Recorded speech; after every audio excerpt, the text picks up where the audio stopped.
What's going on, YouTube and Y'all Squad? This is your boy Yocrates. This is your review for The Real Housewives of Atlanta, Season 14. I'm pretty sure this is Episode 3. It'll be in the description. All right, cool. So we start off with Kenya. It's she's planning Brooklyn's Tea Party event. Her budget is 10 to 15 K. Hey, if she got it, it is what it is. Now, Kenya talks about Mark possibly helping,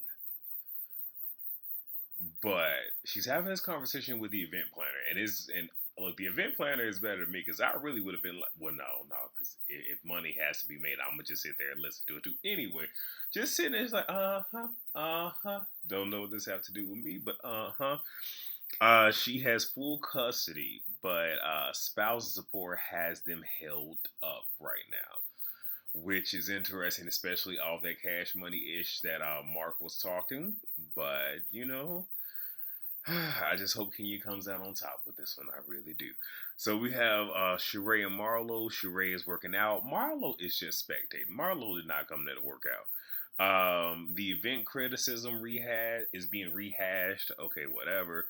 Marlo asked for advice, and I'm getting tired of this already. Where I get it, she wants advice, and my thing is, she could have had all the mothers of the cast sit down, and then we just do a round robin, knock this all out in a fourth or half of an episode, and never revisit this again. But she wanted to get advice from Sheree because she has, I believe, 3 kids. I know she has 2, possibly a third. Doesn't really matter. But at one point, she was a single mother doing it. So getting that advice, all right, cool, whatever. Marlo lets us know she is taking up acting. She brings up, what Candy told her. And Sheree felt like, and that was the whole what was going on with Drew's assistant and all that other stuff. And Sheree feels the way, felt like, okay, well, Candy should have told her because they're friends. But here's what I want to say to that. Sheree, there was a lot of stuff that Kim was saying about Candy and some of the other women that you never went back and told them that you ran your ass back to Grandmaster Zodiac, but that wasn't reciprocated.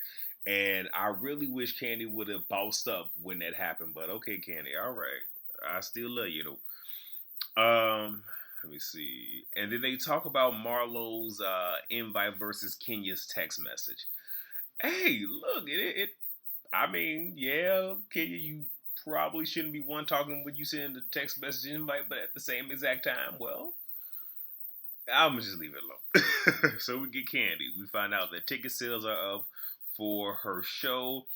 She's creating gift boxes for influencers, and some of my peers on the YT here got those boxes. So happy for you. All right.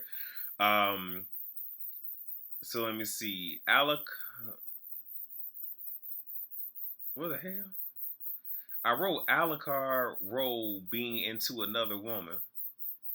Burr? Whatever. So talk personnel, business, all this stuff.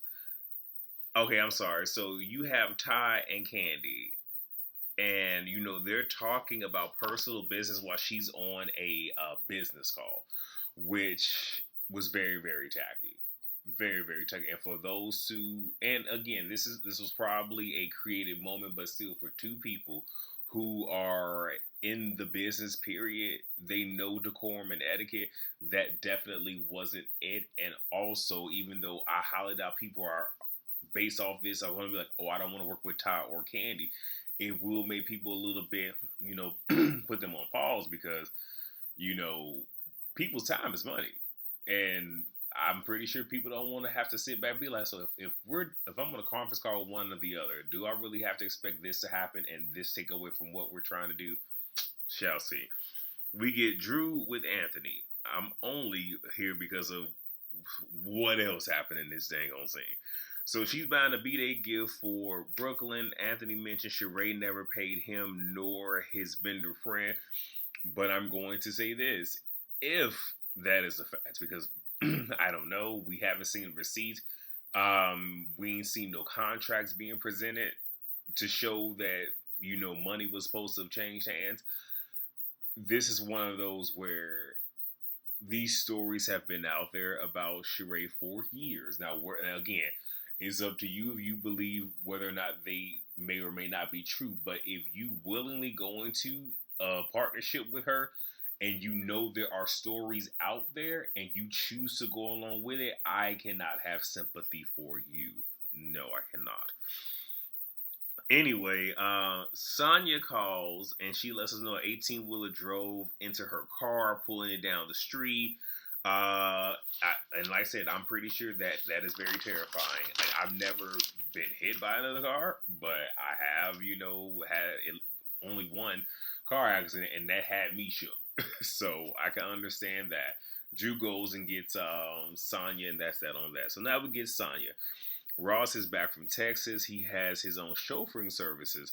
Now, the pandemic caused them to lose, drivers because when the pandemic, when it popped off, y'all remember nobody really was going out of their house. Like, the streets were bare and clear, and if people did go out their house, it was to get food, and a lot of people were doing the most, like buying up everything. So it's clear to see why he lost drivers. So he's right now rebuilding. So we get the tea party. The guests are late. Manetta Shaw shows up underdressed. I don't feel this was how we should. Again, I already know who Manetta is, but this isn't the way that for some of us she be reintroduced, and then for most of y'all be introduced. Not a good look. Candy is the last to show up. Just as Brooklyn gets, so Candy shows up, I want to say maybe like a minute or two afterwards, give or take. Brooklyn walks in, so it's like,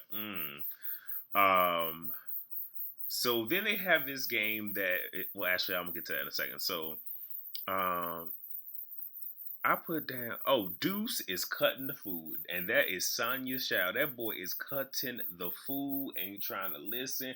Don't want to be there. And this is almost kind of giving Sonya just like, if I'm still dealing with this one doing this, I don't know about another one.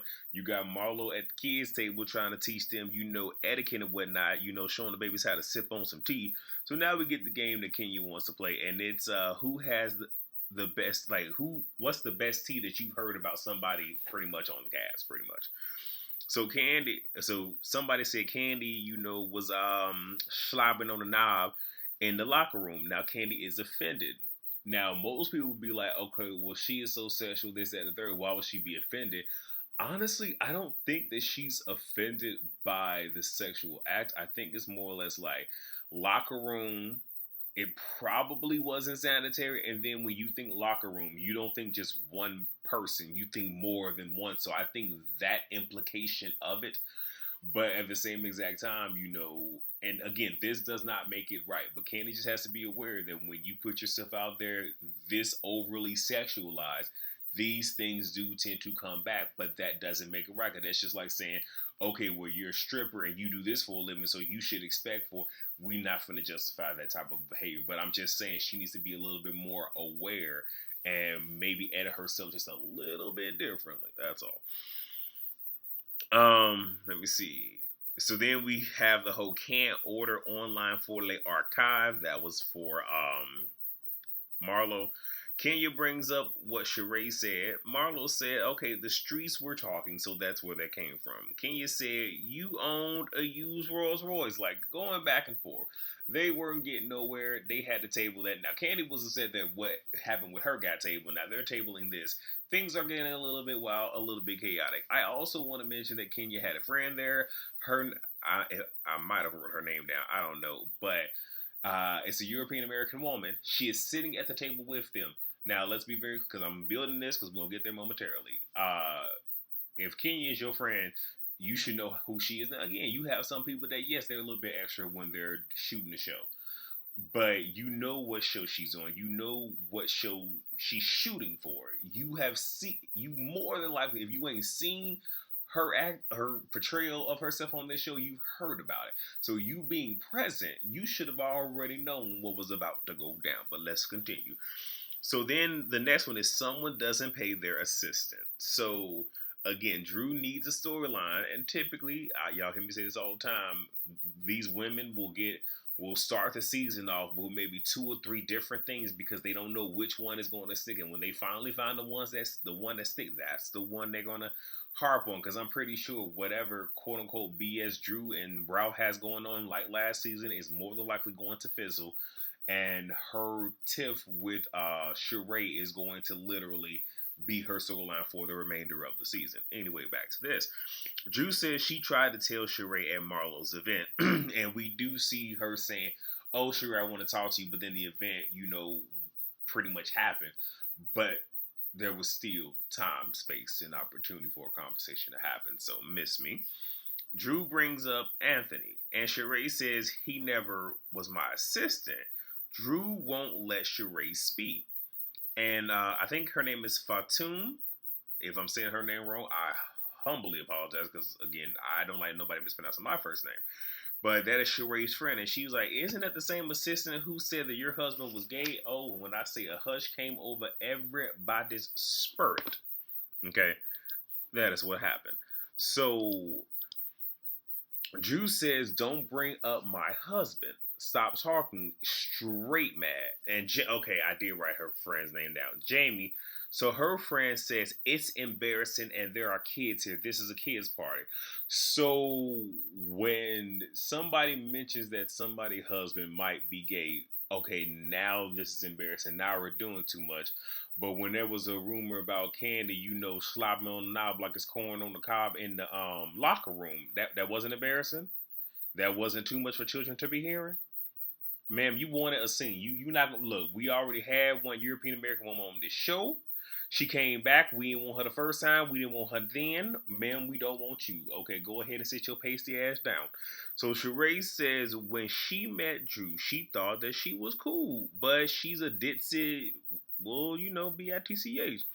So Kenya tries to get Drew to apologize, and this is producing a scene. And I swear, I hate the fact that I've watched so much reality TV where I can see when somebody's producing a scene.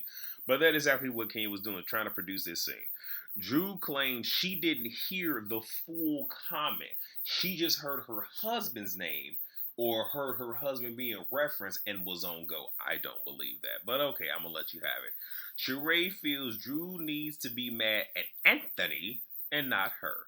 The girls are going to New York, so that's going to be the next episode. You got Drew putting her hand in Sheree's face and vice versa, but I'm just like, Drew, you talked all that mess about being from the Shy last season and then bust a grape. Now, we know that Sheree will tug on a wig and put her hands on somebody. We don't know you for doing that, so I'm going to need for you to just, comment on down. But that was the episode. Y'all let me know how y'all felt. Again, I told y'all I'm knocking these reviews out. So the next review for you is going to be Basketball Wives, Season 10, Episode 1, the premiere. Until then, I will catch you all later. Peace.